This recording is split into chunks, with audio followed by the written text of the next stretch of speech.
what? You know what? It's never easy being Uncle Lou, I will admit. It's never easy being Uncle Lou.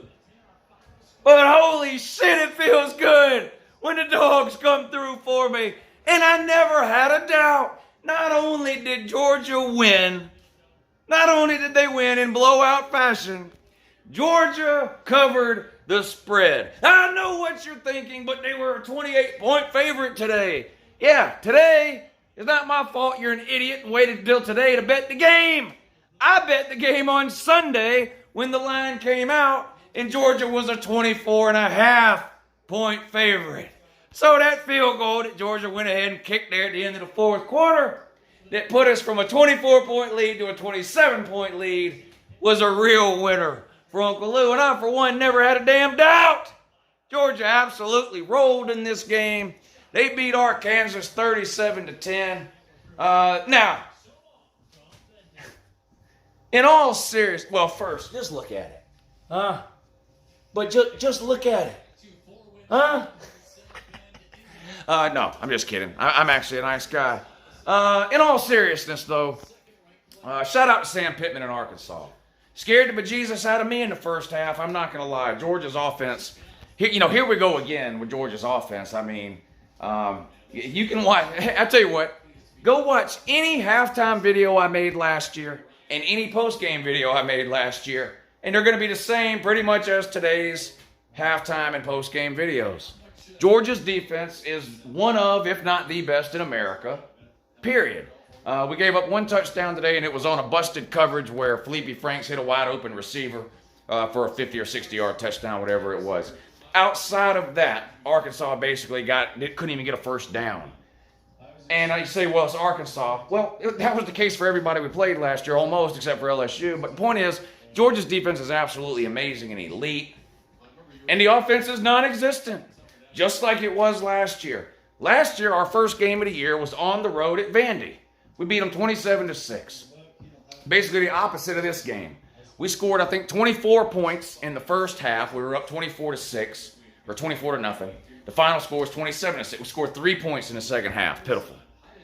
Didn't show up. And I came on here and said, well, here we go again with this offense. People told me to shut up. You should be happy. It's a 3-touchdown win. The same things they're going to tell me today. The Disney dog Georgia fans, the ones that can't watch a game and figure out that Georgia's got serious issues. We've got offensive issues, people. I still believe everything mostly that I said at halftime is true. The fact that we're having to trot Stetson Bennett out there at quarterback and he's our best option is pitiful, sad, and unacceptable, and someone needs to answer for that. That someone is Kirby Smart. The best quarterback we've had probably in my lifetime is going to be playing at Ohio State here in a few weeks. It's just ridiculous the way that situation was handled. Now you look around, you got a guy that's half recovered from a brain surgery. You got another guy that's half recovered from a knee surgery. And you got Stetson Bennett. This is not a good situation to be in at all. The running game didn't look great, although it looked better in the second half. The personnel decisions on offense are mind-boggling. Great, Matt Landers had 2 catches today. That's amazing. The guy's been in Athens for 19 years. We know what he is, and what he is terrible. Get him off the field. Put Jermaine Burton out there. Put another freshman out there. Keep Kyrus Jackson out. Shout out to Kyrus Jackson.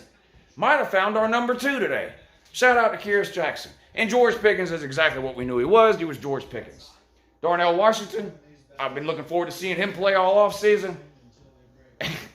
He needs some work. He's raw. You can tell he's got the talent, the size, and the ability. Needs some work. He looked good at times. Zamir White's one of the hardest players for me to figure out. The guy looks like he's moving in slow motion, but then he just makes people miss like he's not even trying. It's the weirdest thing. I'm not sure what's going on with that. But he looked better in the second half. I still don't understand why we would have James Cook and Kenny McIntosh in the game on first downs running up the middle. That makes 0 sense. These guys weigh $105 soaking wet. Zamir White should be the guy that's doing that. Cook and McIntosh should be in their own passing situations. Where's Kendall Milton? He didn't play that much. Played a little bit. Yeah, he didn't split out some. I don't know what they're doing. Some personnel decisions offensively were mind-boggling. DeJuan Mathis, though, would have been a great story if DeJuan Mathis would have came out today and played well. Didn't happen. It's pretty clear to anybody would have set eyes, DeJuan Mathis is not ready to play football in the SEC. For whatever reason. Maybe he's just not talented enough. I don't know. Maybe he hasn't gotten enough reps in practice because of the brain issues and some other things. I don't know. Maybe he doesn't have enough game experience, and that's all he needs. I don't know. What I do know is that if you watched him play today, he didn't look very good. He didn't look very good. He looks confused. He looks nervous. When he throws the ball, it looks like he's aiming the ball, like he's trying to place it somewhere instead of just kind of trusting his arm and his receivers and throwing the ball. I mean, Stetson Bennett,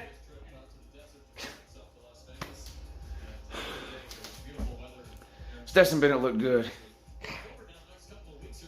Now, good is a subjective term. Good compared to what? Compared to DeJuan Mathis? Again, Stetson Bennett is not the long-term answer for quarterback at UGA. Okay? Yeah, I don't... 4 recruiting classes in a row in the top 5, 3 of them in the top 3. One of them was number 1. And the best we can do against Arkansas is trot a walk-on out who had 0 scholarship offers out of high school. Now, he's on scholarship now. But if you don't know the Stetson Bennett story, he's from Georgia. He had no scholarship offers. He walked on at Georgia. He never played it down. Got mad, transferred out, went to a junior college for 1 year. 1 year in which he led America in interceptions. Kirby Smart was so impressed with that, he brought him back to Athens the following year and gave him a scholarship last year. And he was the guy we would trot out there when we were beating people by 40 points in the fourth quarter and let him hand it off a bunch of times. The fact that it came down to a point today where he was our go-to guy in a game we were losing, in an SEC game no less, is unacceptable, and someone needs to answer for it. The quarterback situation at UJ, there's no excuse for it, period. I'm tired of the blame the coordinator routine. It was Chaney's fault. Then it was Coley's fault. Is it Monken's fault now? What's the only constant at UGA in the last 4 years? Kirby Smart. Now, I love Kirby Smart. The guy recruits like an animal. And 90% of college football is recruiting. And Kirby gets an A+++ in that department. But when it comes to developing offenses, or if you still want to blame the coordinator, who hires those guys? So coaching, offensive development, and coaching hires offensively, Kirby gets an F there. And how much longer can we tread water with an amazing defense and an offense that's stuck in reverse? I don't know. But shout out to Sam Pittman. I love Sam Pittman. It was good to see Arkansas come out and play a somewhat competitive game in the first half especially. They've been down for so long. I made the hype and hate video about Arkansas yesterday. I don't think there's really anybody that hates Arkansas. I mean, when a team has been as bad as they have been, it's hard to develop a lot of hate for that team. So to the Arkansas fans that are still around, I hope some of you are, I wish you guys success for the rest of the year, and I think you saw some things in today's game that maybe to look forward to for the rest of the season. Not that you're going to go 9-1 or anything like that, but you looked better today, I guess, than you've looked in the last couple of years, and maybe you've got some that gives you some hope and some optimism. And when you're a fan of a bad team, and Arkansas has been bad for the last few years, that's really all you can hope for, right, from a first-year coaching staff. Give me a reason to believe in the future, right? I liked what Arkansas was doing offensively. Now, it didn't work a whole lot against Georgia's defense, but again, you're not going to play very many teams that has a defense that good. So I think Arkansas will win a few games this year. I thought maybe they'd go 0-10 or 9-1 or 1-9. I could see them winning 2 or 3 games, maybe.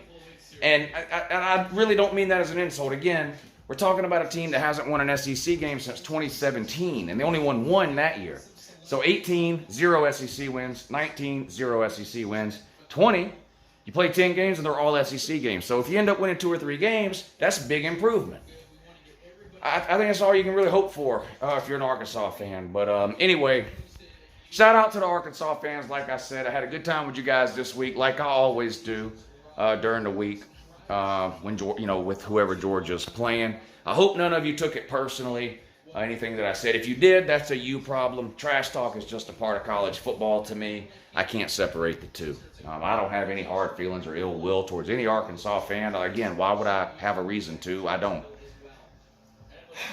To those of you that tuned in to the live reaction stream that I did during the game, I appreciate you guys showing up too. A bunch of you. I had almost 1,500 people in there at one point watching the game with me today, and we had a really good time. I'm going to be streaming the primetime games now But that's going to be on the Patreon page. So to those of you that are members of the Patreon page, the link will be posted there here in a little bit. You know the routine. Just go to the Patreon page, click the link. It'll take you to the live stream. If you want to join the Patreon page, there's a link down below. You can do that too. Support the channel if you like what I'm doing here.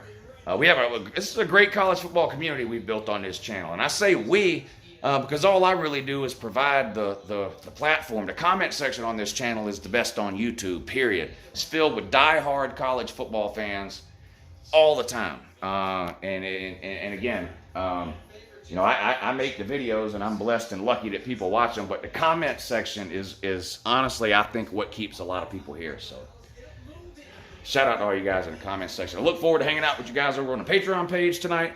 Georgia's 1-0. That's better than 0-1. Got Auburn next week. Man, got some things to clean up. Don't you, Auburn? If you want to have any chance to compete with my Georgia Bulldogs, my God, we might beat Auburn by 50 points.